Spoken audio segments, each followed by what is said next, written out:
Gaza strip एक बार फिर से एक बहुत बड़े कॉन्फ्लिक्ट के सेंटर में है, क्योंकि इजरायली मिलिट्री ऑपरेशंस तेज हो गए हैं और सिविलियन लोगों को बहुत तकलीफ हो रही है। 2 मिलियन से ज्यादा लोग हिंसा के इस लगातार चलने वाले साइकिल में फंसे हुए हैं। पूरे मोहल्ले टूटकर बिखर गए हैं और जरूरी चीजें भी तबाह हो चुकी हैं। ह्यूमैनिटेरियन एजेंसीज एक बहुत बड़ी तबाही की चेतावनी दे रही हैं, क्योंकि परिवार बेघर हो गए हैं और शांति की उम्मीद दूर ही दिख रही है। सीज फायर और ह्यूमैनिटेरियन हेल्प की अर्जेंट जरूरत हर गुजरते दिन के साथ और ज्यादा बढ़ती जा रही है। इंसानों का नुकसान बहुत बड़ा है। 59,600 से ज्यादा फिलिस्तीनी मारे गए हैं, जिनमें से ज्यादातर सिविलियन हैं, जिसमें हजारों औरतें और बच्चे शामिल हैं। जर्नलिस्ट, एड वर्कर्स और एकेडमिक्स को भी निशाना बनाया गया है, जिससे यह उन लोगों के लिए सबसे खतरनाक कॉन्फ्लिक्ट में से एक बन गया है जो मदद करने की कोशिश कर रहे हैं। रोजाना होने वाले हवाई हमले और जमीनी हमलों से बचे हुए लोग ट्रॉमा में हैं और हेल्थ केयर सिस्टम पूरी तरह से टूट गया है, जो हालात संभाल नहीं पा रहा।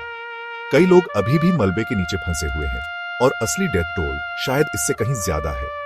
हर एक आंकड़ा एक टूटा हुआ परिवार है, एक खोया हुआ फ्यूचर। दुनिया एक ह्यूमैनिटेरियन तबाही देख रही है, जहां अकाउंटेबिलिटी मिलना मुश्किल है। यहां तक कि खाना ढूंढने का काम भी जानलेवा हो गया है। हाल ही में इजरायली हमलों में एड डिस्ट्रीब्यूशन पॉइंट्स पर दर्जनों लोग मारे गए हैं, जो मदद का इंतजार कर रहे थे। सप्लाई के रास्ते बंद होने और भूखमरी के डर से परिवार अपनी जान जोखिम में डालकर जरूरी चीजों के लिए कोशिश कर रहे हैं। यूनाइटेड नेशंस इस सिचुएशन को बहुत बुरा बता रहा है, क्योंकि एड मांगने वालों पर हमला करना इंटरनेशनल लॉ का उल्लंघन है और इससे संकट और गहरा हो रहा है।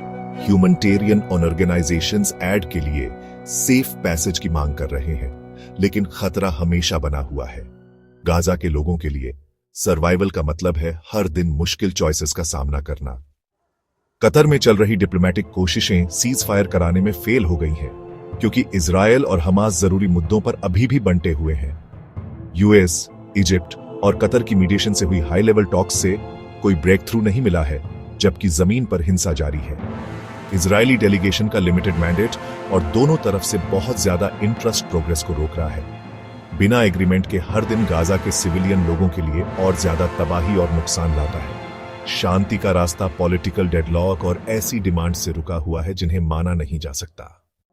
गाजा की ह्यूमैनिटेरियन क्राइसिस और गहरी हो रही है, क्योंकि हमले जारी हैं और डिप्लोमेटिक सॉल्यूशंस फेल हो रहे हैं। सिविलियन लगातार डर, भूख और नुकसान सह रहे हैं। बच्चे ट्रॉमा और तबाही के बीच बड़े हो रहे हैं। दुनिया देख रही है और तुरंत सीज फायर और बिना रुकावट ह्यूमैनिटेरियन एड की मांग कर रही है। किलिंग बंद होनी चाहिए और एक असली पॉलिटिकल सॉल्यूशन की अर्जेंट जरूरत है। गाजा के लोगों के लिए शांति सर्वाइवल का सवाल है। इंटरनेशनल कम्युनिटी को एक्शन लेना चाहिए, इससे पहले कि उम्मीद हमेशा के लिए खत्म हो जाए।